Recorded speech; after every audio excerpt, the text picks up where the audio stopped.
We're talking about the energy transition and what it takes to become a leader in the energy transition. As everyone knows, the global economy is undergoing unprecedented transition towards decarbonisation, and the energy sector is an absolutely critical part of this. Monash University and the Australian Energy Market Operator, also known as AEMO, are collaborating to identify and solve some of the critical technical challenges in achieving energy systems that can operate at 100% of instantaneous renewable generation. The Zema Energy Studies Scholarship has been established to honour the memory of AEMO's founding Chief Executive Officer, Matt Zema, who was also a Monash alumnus, and it's designed to support the next generation of leaders to meet Australia's energy sector challenges. It's created with the support of the Council of Australian Governments, COAG, and in partnership with Monash University. We've got a nice little animation that I'm going to get Larissa to play for you that talks about the relationship between Matt Zema and Tony Markson, one of the Monash luminaries in the energy space. So Larissa, can I get you to play that video now, please?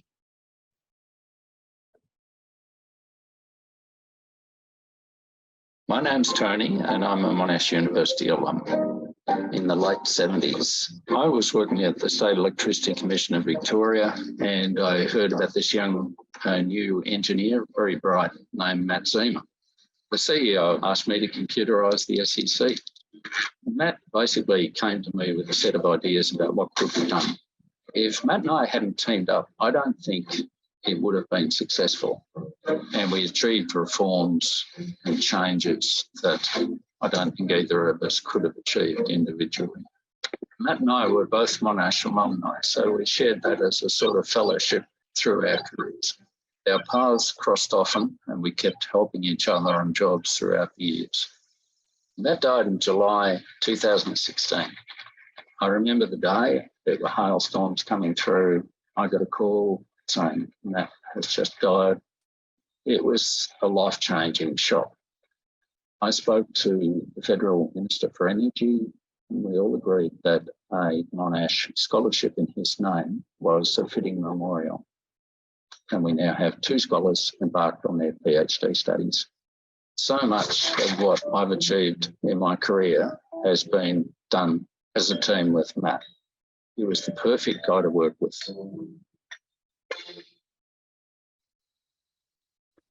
Great, thanks, Larissa. So in that video, it mentioned 2 Zema scholarships. We've actually awarded 4 Zema scholarships now, so we need some updating there. And we're looking forward to awarding up to 2 more in the next round. So to give everyone some information about the kind of research that can be done under the Zema Scholarship, we have Associate Professor Guillaume Roger, I should say, from the Centre for Global Business at Monash University, and Professor Ariel Liebman, Director of the Monash Energy Institute. Jenny Riesz, Dr. Jenny Riesz, who is Principal Operation Analysis at AEMO, will discuss the opportunities of having a PhD offers, as well as some of the key energy challenges currently facing the market operator. We'll then hear from Mr. Lakshan Bernard, who is a current Zema Energy Scholarship recipient in the 3rd year of his PhD, and he'll talk about how his research is transforming the energy sector and how pursuing an industry PhD like the Zema Energy Studies Scholarship can fast-track your career in energy. And finally, we'll hear from Athena Bangara, who is the Senior Manager Research, Graduate Research and Engagement from the Faculty of IT, who will talk about the scholarship application process. So let's get into our speakers. As I said, our first speaker will be Professor Ariel Liebman. Ariel is the Director of the Monash Energy Institute. He leads Monash's electrical grid-related digital energy initiatives. In his role, he brings together researchers from across disciplines such as AI, electrical engineering. Ariel is an energy specialist with more than 25 years experience in both energy and research. His research group is focused on the development of the use of next generation AI support tools in integrated system planning for 100% renewable energy cases. Ariel, I'll hand over to you for your presentation. Thank you. Thanks, Roger, and welcome everyone. And I'd like to welcome on behalf of the Monash University and Monash Energy Institute, and also I'd also like to acknowledge the traditional owners and custodians of the land where we are meeting today. We are on the lands of the Wurundjeri people here in Victoria and Melbourne, and pay respects to the elders past, present, and emerging as well.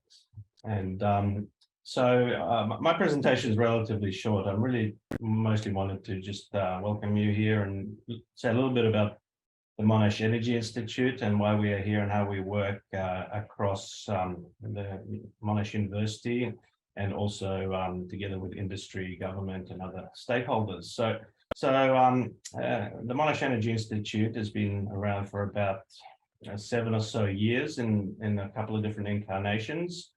It started off relatively small and is growing from strength to strength. And we've spun out some major initiatives, including the Monash Grid Innovation Hub, which we'll hear a little bit about perhaps from Guillaume a little later on, and also the Monash Net Zero Initiative, which was an opportunity to both lead as in the decarbonisation space, and we're the first university to commit to net zero by 2030 with a coherent and actionable plan, which we are well progressed in executing, and also to connect that to core business of research and teaching and make it all a nice coordinated package. And so the Monash Energy Institute is funded by 3 faculties and also the Deputy Vice Chancellor's office. So the 3 faculties are the Monash Business School, or also known as the Monash Faculty of Business and Economics.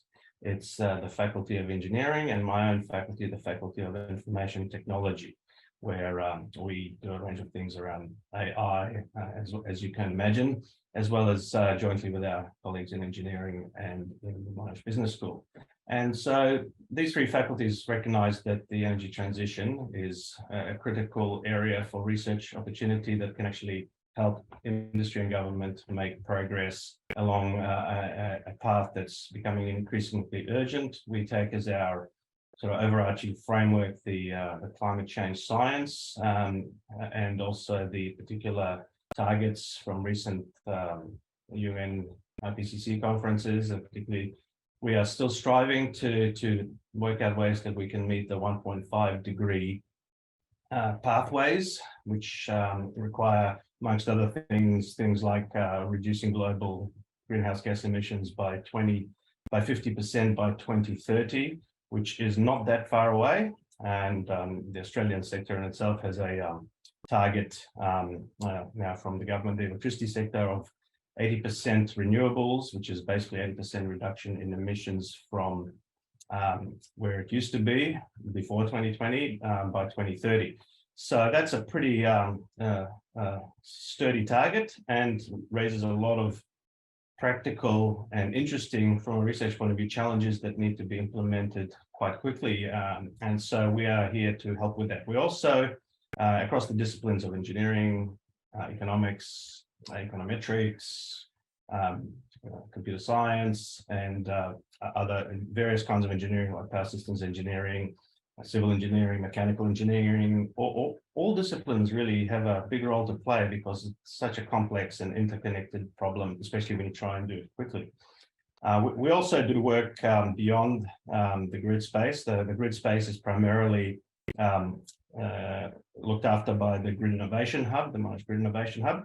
Other areas include new energy materials, new types of energy storage materials, as well as new solar generation materials, new ways of transforming solar directly into things like ammonia and hydrogen storage, and a lot of legal and aspects as well. So we really try and capture the broader space and very much focus on the consumer perspective as well. The energy transition has to work for people, not just the electricity sector. So in that context, we formulated these some of these project topics that are available for people to join us to work on, with a range of very experienced and very committed academics who really want to make a difference. And so, yeah, with that, I'd like to welcome you all again here and hand over back to Roger to move us on to the next step and we hear about the program. Great. Thanks very much, Ariel. Okay, so our next speaker is Associate Professor Guillaume Roger. Actually, Guillaume, I never know whether I should pronounce your name Roger or Roger, because it's French. You know, Roger, I've heard so many versions of it. I've become completely ambivalent now. Okay, well, I'll say so I'm very forgiving. All right, thank you. Okay, so but Guillaume is in the Faculty of Business and Economics, and he works on incentive theory. I'm curious what that is. Specifically on contract theory, incentive regulation and market design. The market design is the critical thing here, I think. His current work centers on economics of storage integration in the NEM and on dynamic contracting. So Guillaume, over to you for your presentation. Thank you. Well, thank you, Roger, and Ariel as well for putting this together. Thank you all for joining us today. So let me just maybe explain what insanity theory is, because this was a very pertinent question from Roger, as it turns out. So if we think of markets are not just, don't appear spontaneously. Usually they are being created by man, and so they're being designed. So any market you can think about is actually a set of rules that we have created to compare artificial objects. And so the point of insanity theory is to understand exactly that.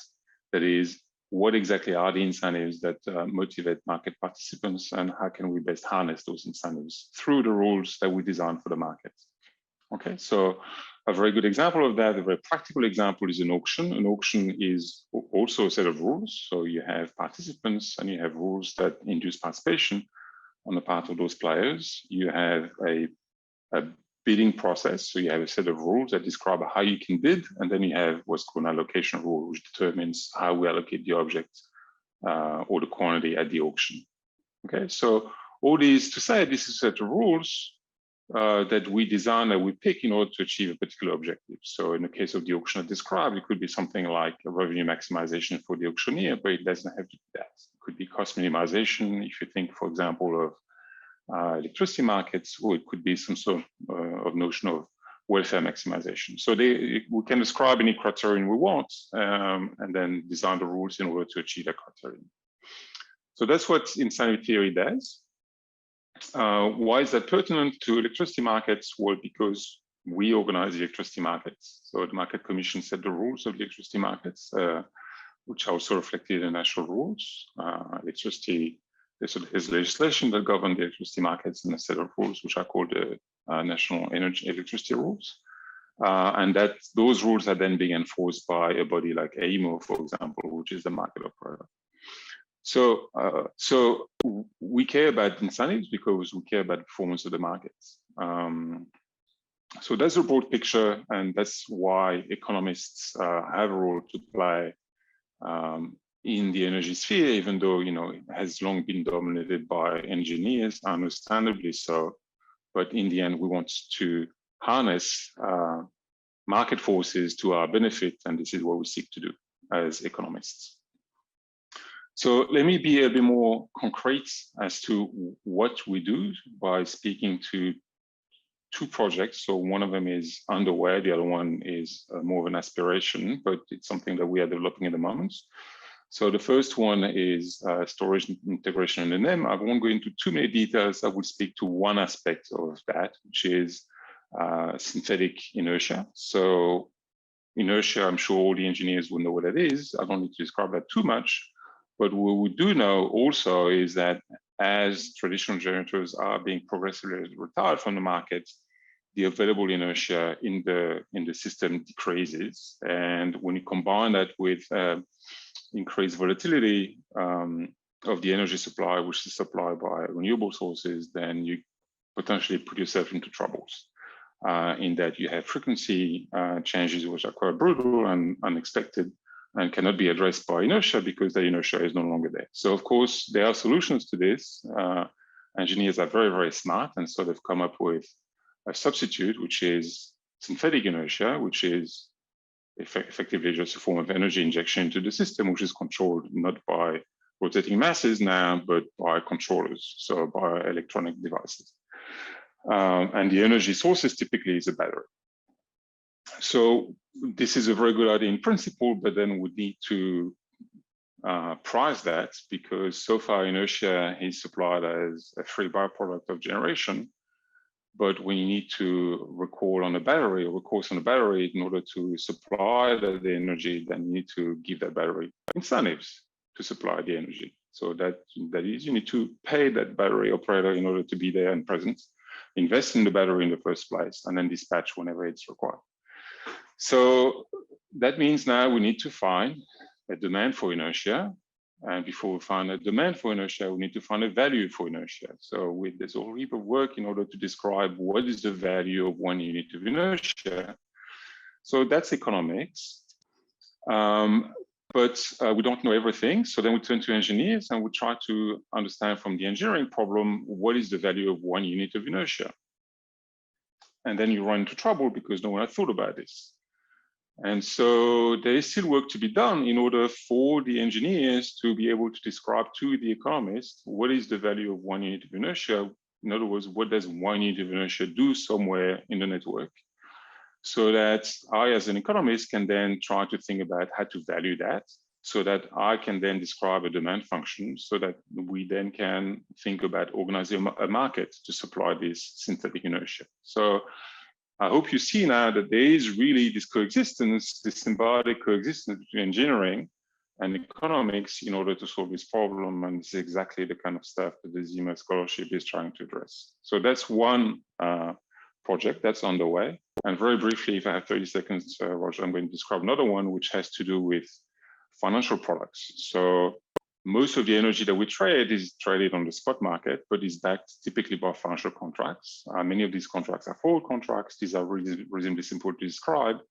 There are more interesting contracts, such as options, for example. The big story with options is that you need to be able to store to describe the pricing of an option. So I won't go into too many of these details, but storage, yet again, gives us the ability to think seriously about how to price electricity options, which so far we've been doing using the same tools, however, to price options on fuel instead of options on electricity. So two things happen with the energy transition. First of all, one is we have the emergence of storage, which could be a good substitute for these poorer sort of pricing options, if you will, models of option pricing, if you will. The other one is there will be a time when there is potentially no fuel to price on. So we will need a different method in order to price those derivatives. And so this is now joined not so much with engineering, but with mathematics. So there's a branch of mathematics, which is mathematical finance. And so the same sort of exercise applies. We try to use some of the tools from mathematical finance in order to describe a problem, which is a problem that exists at the nexus of economics and finance and mathematics. So these are two examples, I think, of work which I know reasonably well because I'm involved in it, that I think apply or fit greatly in the Zema Scholarship framework. Fantastic. Thanks very much, Guillaume. There's a couple of things that you've really hit on there. Firstly, is that the energy market that we currently operate with is not fit for purpose. When it was designed over 20 years ago, there were no non-dispatchable renewables in the grid, no wind, no solar to speak of. And today we're approaching over 30% in Victoria. The grid has changed significantly, and the market needs to catch up, and working out what that new market looks like is a major challenge. So Guillaume's addressed at least a couple of those different aspects. The second point that I wanted to elaborate on also is that the Zema Scholarship is all about solving multidisciplinary problems. So not just in economics, not just engineering, not just IT, not just other areas of research. It's bringing together these different strands and different areas to solve the most difficult problems. So the nature of the Zema Scholarship is that the projects cross over these borders of the disciplines. So makes it a bit more complicated, but also a lot more interesting. speaking of interesting, I'd like to introduce our next speaker, which is Dr. Jenny Riesz. Jenny Riesz currently works at AEMO, AEMO being one of the key partners for the Zema Scholarship.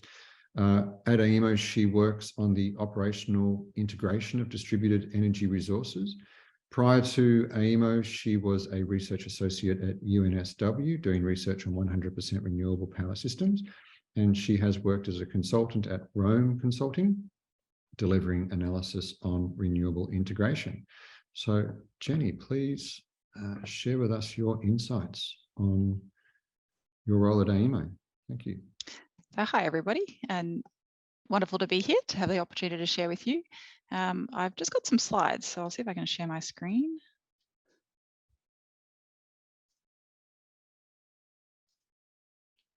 Has that screen come up for everybody? It has, thank you. Excellent.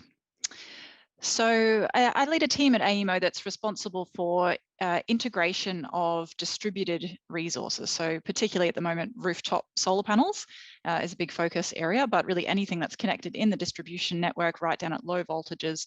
But there's now so much of it that it's having an enormous impact on how the grid operates at the system level. So my team's role is to understand what we need to put in place to make sure that we can run that grid securely. So to share with you just a little taster of the work that we're doing, because I think it's sort of a good example of some of the things that you can potentially get involved in, and some of the work we're doing at AEMO that's on that fringe of industry and research. So we're now running a grid in Australia that is in some periods very much supplied by rooftop panels. So in South Australia, for example, we've hit periods where 92% of the load in South Australia is being supplied by just rooftop panels, very small mums and dads PV panels, 92%. And we expect that by the end of this year, we're going to hit periods with 100% of energy supplied by rooftop panels in South Australia. And that's a grid that can separate from the rest of the grid. It's only fairly weakly interconnected by one AC interconnector. So it can have to run as an island on its own sometimes. And the rest of the grid is not that far behind. We've hit around 40% of the energy in Queensland and Victoria supplied by rooftop panels, and around 50% of the energy in the Southwest interconnected system in WA. So now it really is a significant contributor to the grid. And this is really world-leading stuff. This is, for a major grid to be running this much on rooftop panels is very much at the edge of international understanding on running grids. This is what it looks like when we hit that record in South Australia with 92% of underlying demand supplied by rooftop PV, with very, very low demand left on the grid. So we're running very, very few large machines that we can manage and control and observe, that we actually have data about how they're operating. A lot of the grid essentially has become invisible or very difficult to interact with because it's very small systems that we've not typically had to operate in any active way. We're predicting going forward that there will be periods before too long when the entire East Coast grid of the national electricity market, where we've hit periods with about 30 to 40% of that being supplied by rooftop panels for the entire grid. And we're expecting to hit periods with 70 to 80% of the entire grid supplied by just rooftop panels in the next few years. And there's a point that we hit, I've shaded this area here. This is the point at which, using the current toolkit and the current processes that we have for running the grid, that's where we start getting down into the levels of demand where we can't keep online the large generators that we need to provide all of the major system services, including system strength, inertia, frequency control, and so on. So this is the point where we're getting down into territory we won't be able to run the grid in a conventional way anymore with the existing resources that we have. We need to start looking into different ways of operating the grid in these periods, working out exactly what services it is that we need, how are we going to get them, and very, very soon, really in the next few years. Wanted to share with you, this is just, there's many, many areas that we're working across to make this grid work. One of the events that happened recently that you may have heard about in the news was on the 25th of May last year. We had a major event up in Queensland. There was an explosion at the Callide unit, a number of generators dropped offline, and it caused a big disruption across the entire East Coast grid. One of the areas we're working in is how do we have visibility of what distributed resources are doing during these kinds of events. So working to build tools and to process very, very large data sets that we have coming in. It's quite different to previously where we might have a few dozen generators that we look at, and we collect the data from those power stations and look at how they behaved in a disturbance to make sure that we're running it properly and managing it properly. Now we're collecting in data from tens of thousands of systems to get a statistical view of what the distributed PV did. These dots on the graph here are showing you each one is a postcode, and the color of the size of that is the number of PV systems that we were able to get data for, and the color is how they behaved. So the blue ones all behaved as we want them to. They rode through that disturbance and stayed online. There's some red ones that tripped offline because the whole circuit that they were on disconnected due to under-frequency load shedding that happened in that event, which is part of the stabilization of the grid. So that's expected behavior. And the black is the ones that disconnected from the grid, which is undesirable behavior. So we had PV panels that disappeared. They tripped off because of the disturbance, particularly around this part of the grid. And you can see over here the measurements that we were taking in the network. These are some of them right down at the 11 kV in the distribution network. And you can see that of these measurements, there's some of them getting very low, down to 0.2 per unit or 0.49 per unit. They usually should be at 1 per unit. So those voltages have dropped extremely low. This is sort of the epicenter of where the event happened. And there was also some events around the interconnector down here. So we're able to piece together like a puzzle, all these different data sets to understand how these inverters are behaving and why they're behaving that way, and therefore prepare the grid to be able to run through disturbances like this when they happen in future, with even more PV operating in future. And just as my final slide, this is just an example of the sorts of modeling that we do. So when we collect all this data about how the inverters have behaved, we then do forward projections around replicating these events and then projecting new ones.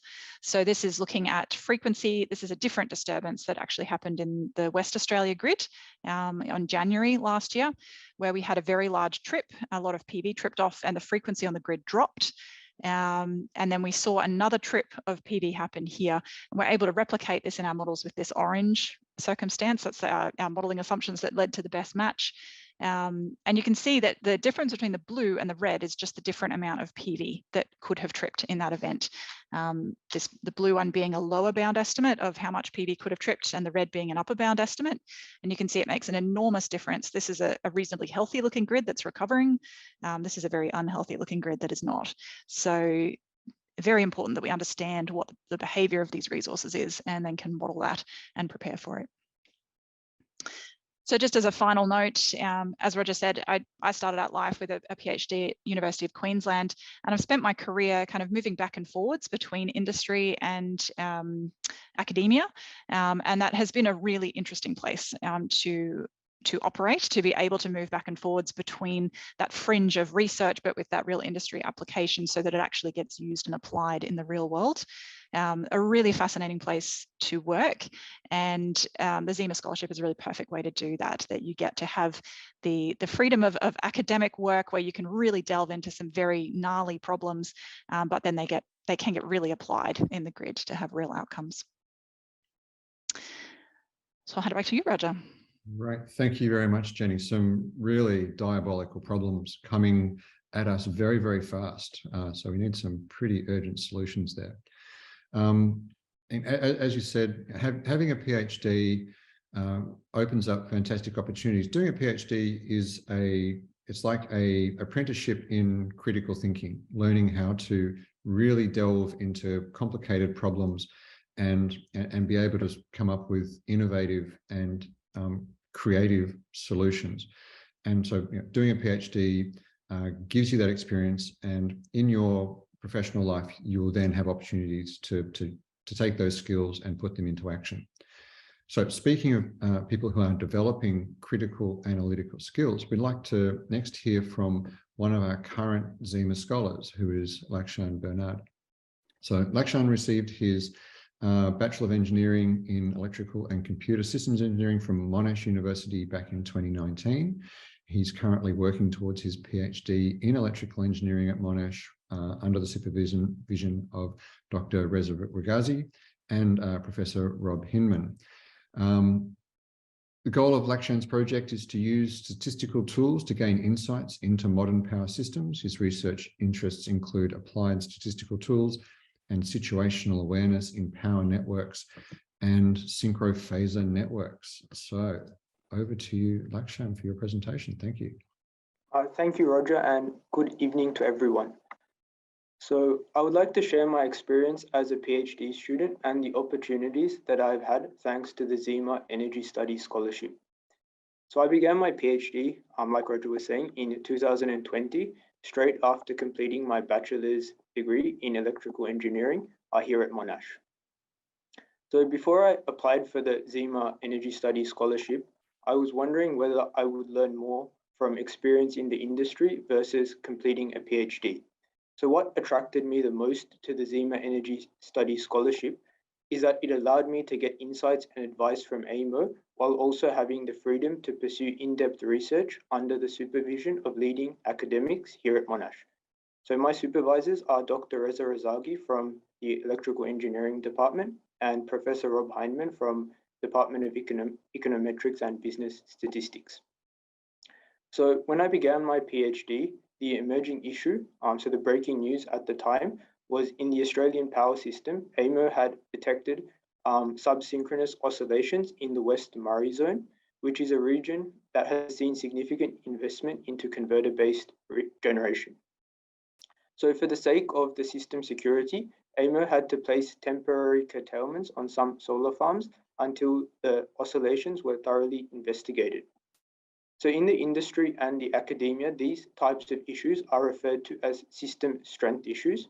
However, there is an ongoing and lively debate exactly what does system strength mean and what should we do about it.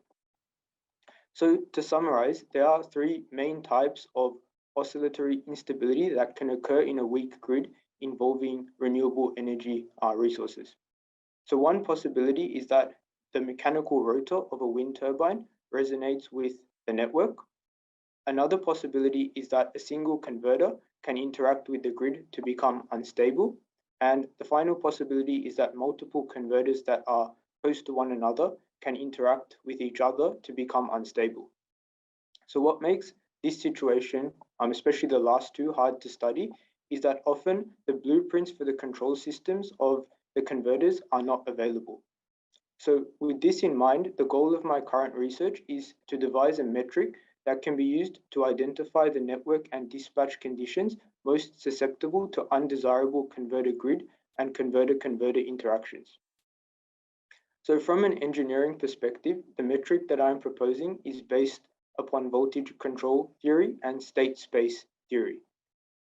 To test my hypothesis, I've had to build minimum working example test benches, which has allowed me to thoroughly learn software such as PSCAD and PSSE, which are widely used software in the industry as well. As I'm now testing on different and larger topologies, I'm able to make use of the computational resources here at Monash University. I'm also motivated that my approach to system strength assessment can ultimately be useful for AEMO. So that is a brief summary of my project.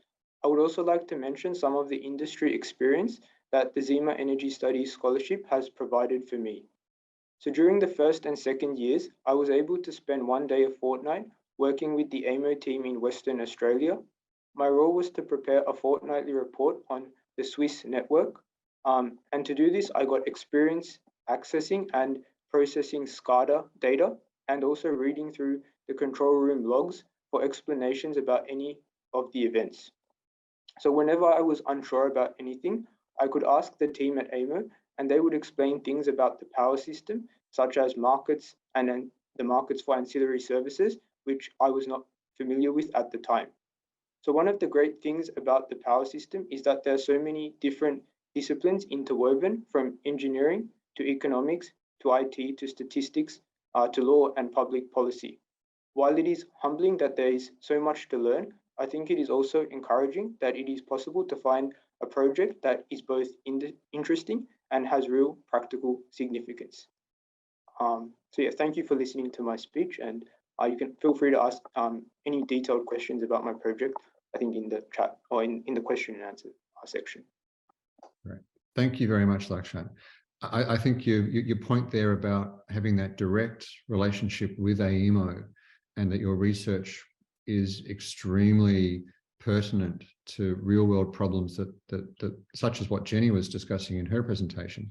It's not purely academic studies. These are really critical problems that need to be addressed.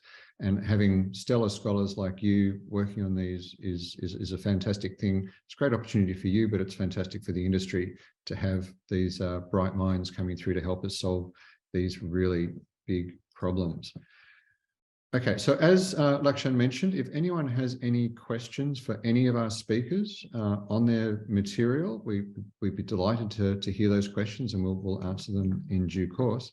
But we're going to change gears just a little bit now and hear a bit more about the logistics and the requirements for applying for the Zema Scholarship. And so our final speaker is going to be Dr. Athena Bangara, who's going to be talking about the Zema Scholarship application process. Athena is the Senior Manager of Research, Senior Manager of Research, Graduate Research and Engagement in the Faculty of IT, and has been working for the graduate research space at Monash University for 6 years. Athena works with her team to enable excellence in graduate research, supports academics and students in every stage of the research lifecycle, and collaborates with industry to create a diverse range of partnerships for Monash information technology. So Athena, I'll hand over to you for your presentation. Thank you. Thanks, Roger. I've just got a couple of slides, so I will try and share screen and hope that works.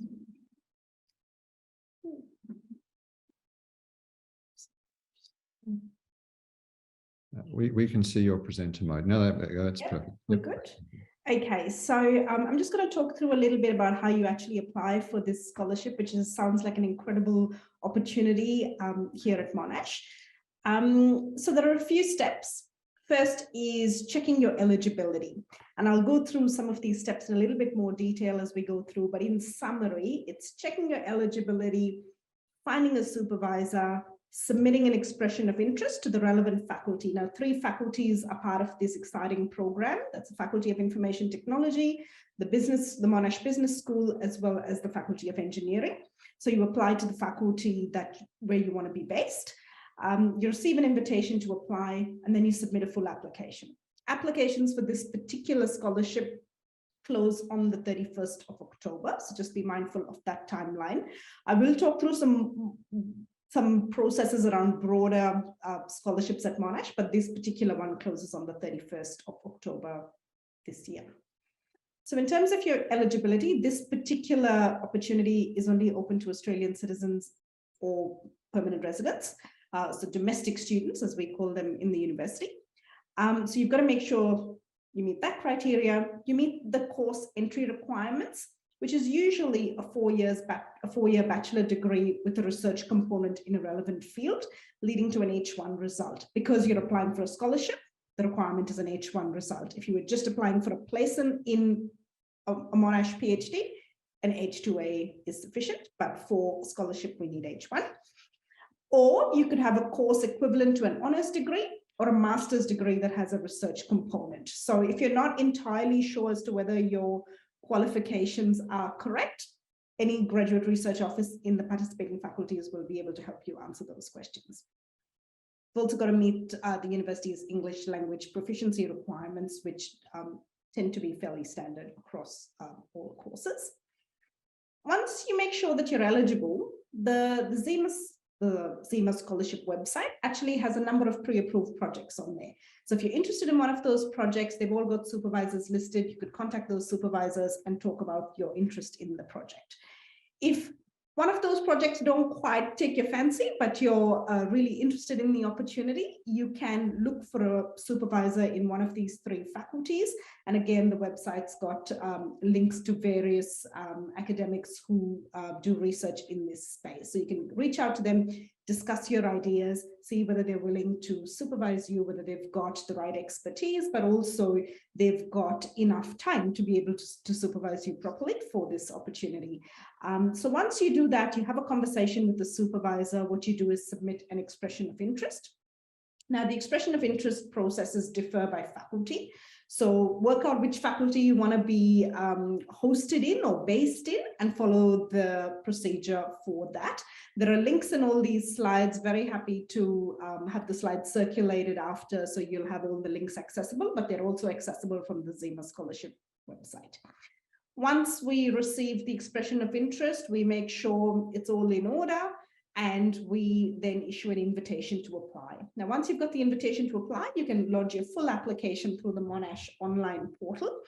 A lot of the documentation you use for the expression of interest process, you'll need to resubmit for the full application. So my suggestion is just, create a folder, pop all your documents in there, make sure you name them in a way that makes sense, so that you remember it. So it's all in the one place and you're not scurrying around looking for documents twice. It's all in the one place. You can submit it for the EOI and then you can resubmit for the full application later. That's the broad process. We try and have a fairly quick turnaround on our end. We would ideally like to have outcomes by the end of the year, maybe in exceptional circumstances stretching into early next year, but hopefully in December, you should have an outcome on that. As I said, this opportunity is particularly for domestic candidates in these areas. Monash has a whole host of other scholarships, and I've popped the link down on right at the bottom of that slide there.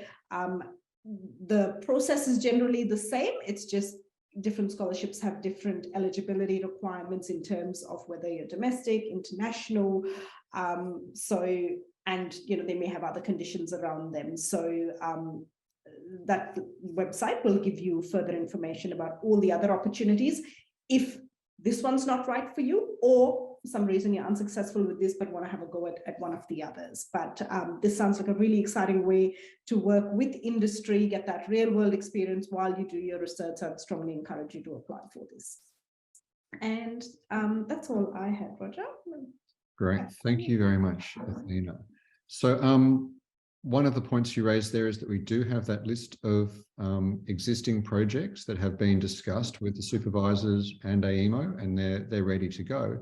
But they're not set in stone. If you like the sound of the project, but you'd like to do it slightly differently, we're absolutely open to ideas. So please do get in touch with the supervisors and discuss your ideas as to what you would like to do.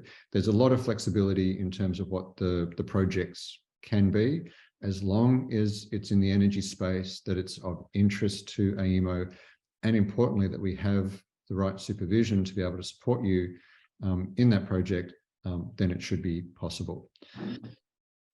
Okay, so I've got a few questions in the Q&A. The first one I'll go to is more of a logistics question.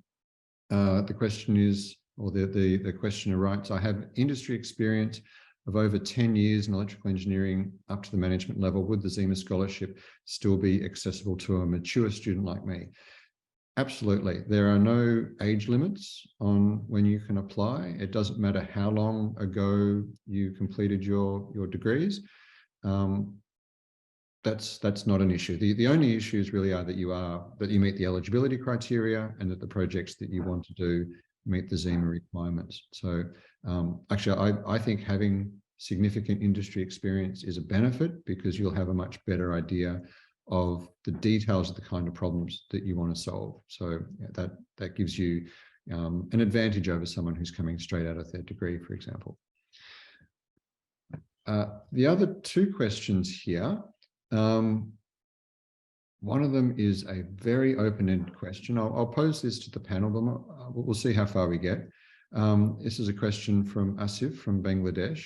What's the scenario going to be around the world regarding the transition and ongoing gas scarcity? I mean, I think this question is so big and open-ended, there would be 10 PhDs in that, if not more.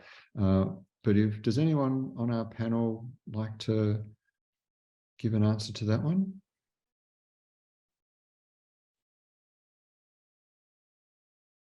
I think the short answer is that the transition is underway in virtually every part of the world, faster in some than others.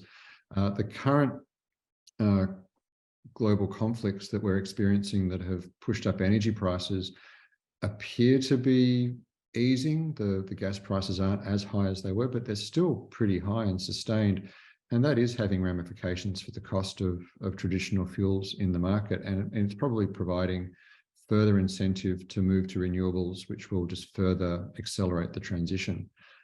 That'd be my short take on that answer.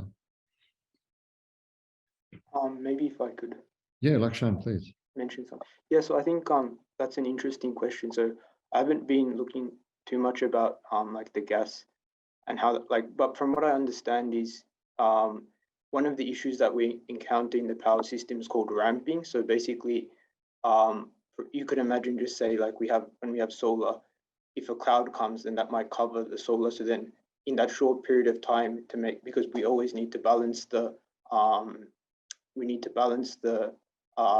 demand with the generation. So I think the main thing that gas is providing at the moment is to deal with the ramping. So in order to ease our dependence on the gas, we need to find alternate ways to achieve the same outcome, to forecast those ramps and deal with them without the gas. So I think that's the main issue that we need to technical challenge to reduce the amount of gas we're using. Great, thanks, Lakshan. Okay, and the last question we've got here, and if anyone has any more questions, please don't hesitate to pop them in the Q&A. I'll try and do this justice. One of the disadvantages of wind energy and solar energy is their instability during the night. There is during the night there's no solar, and at times there is no wind. With the increasing market share in wind and solar energy, the revenues of coal-fired power stations will be significantly impacted and potentially impact their capacity of generating electricity. While we still have the demand for electricity during the night, what are the potential or existing solutions currently to deal with this problem? I think this is getting at the issue of minimum demand, and maybe, Jenny, this would be something that you could talk about briefly. I was going to say, I think this is an economics question. It's one for Guillaume. Yeah, I was going to put my hand up for this one, actually. So thanks, Jenny. Good reflection, I think. So I think the short answer is right now we don't have a solution. So we desperately need those controllable generation units still to be around, and they're exiting a little faster than we all anticipated. And so then the question becomes, well, what sort of incentives can we supply to those units in order to stay on and to still participate in the market while the transition is going underway? So I think there's a two-part answer to this. So one is storage is going to, hopefully emerge in one form or another. So right now we see a lot of batteries, but it doesn't have to be batteries that supply the storage solution. And I hasten to add that storage is completely essential to complete the transition. There is no transition without storage anyway. So what can we do in order to ensure that there's sufficient storage entering the market? And at the same time, what can we do in order to ensure there's sufficient controllable generation that remains in the market during that phase of transition? So that's a story, I think, largely of providing the correct incentives, and one measure of that is market design. So it's probably, right now is not the forum to give all the details, but there are solutions to be had. And so those solutions, at least in part, reside in designing the correct incentives through the market. Yeah, thanks, Guillaume. Yeah, so definitely, it gets to the crux of the matter. How do we run a system with high penetration wind and solar? There is such a large number of difficult questions that arise with this problem. It's not a simple solution at all. Okay, we've got one more question in the Q&A from an anonymous attendee. Can you please elaborate on what alternatives there are to storage other than batteries? Well, I can try that. I think the answer will necessarily be imperfect. So there's an obvious candidate which exists today, which is pumped hydro. This may not be completely satisfactory because that requires first there being water, which in Australia is always a bit of an issue. It also requires a lot of infrastructure, so it's actually a very expensive solution as well. But on the upside, we have local colleagues right here at Monash, for example, but also in other institutions who work on developing new technologies for storage, for the storage of energy. So a lot of the solutions are yet to be invented effectively. But like, like we do in a lot of circumstances, at some point we will come to a solution of this.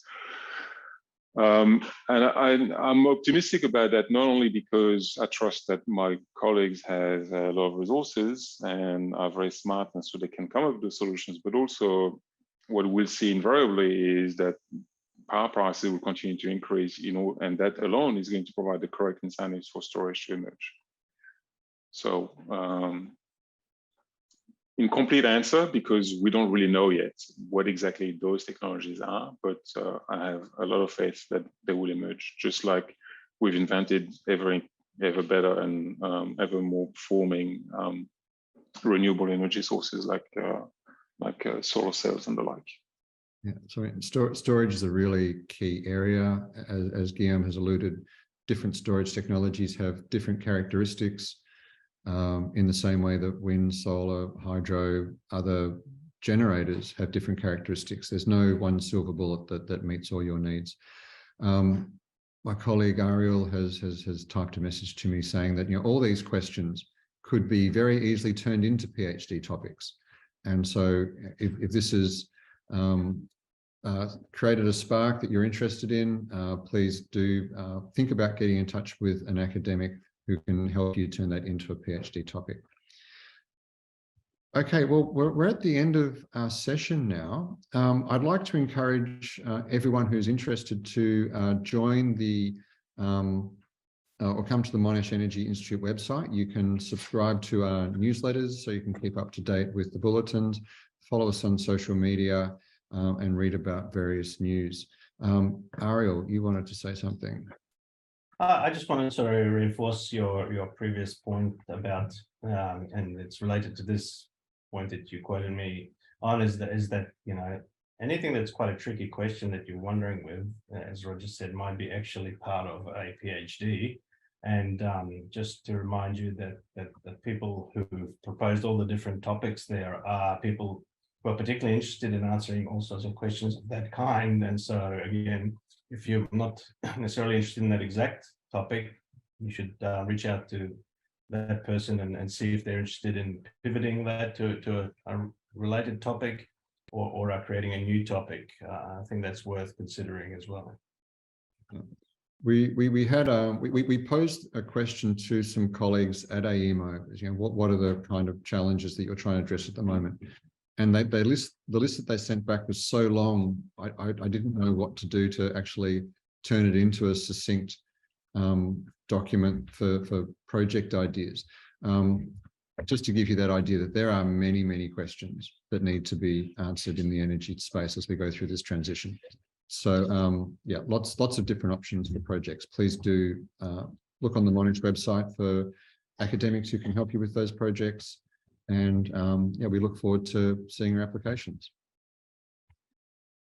Okay, well, I might wrap it up there. If there are no other questions in the Q&A, none of our panelists have anything else they wanted to say? Can I just add one thing, Roger? Yeah. And so that is, traditionally, when you write a PhD, it's very much up to the student or the candidate to come up with the topic. At least in economics, that's very much the case. There is no PhD which comes from the advisor. So it has to be really the student that comes up with the idea, with the drive, the project, with the ambition to answer that question. And the primary reason is not that your advisors are lazy, but it's you're going to own this project. This is yours, and you have to believe in it, and you have to own it from start to finish, because no one else will do that for you. So I very much encourage you to come up with your own ideas and come up with your own projects and try them out with people. Yeah, that's exactly true, Guillaume. Thanks for that point. So we have the list of projects on the website. They're just ideas to get you started. And if one of those projects is perfect for you, that's great. But yeah, please don't hesitate to come up with your own project ideas, because you're going to be working on it for at least 3 years. So you need to own it, love it, because it's going to be a big commitment of your life to work on that for that extended period of time. Okay, well, I'll wrap it up there. Thank you very much, everyone, for attending. Thank you to our panelists for their presentation. All very much appreciated. And we will look forward to seeing everyone's applications when they get them in by the deadline at the end of the month. Okay, thank you.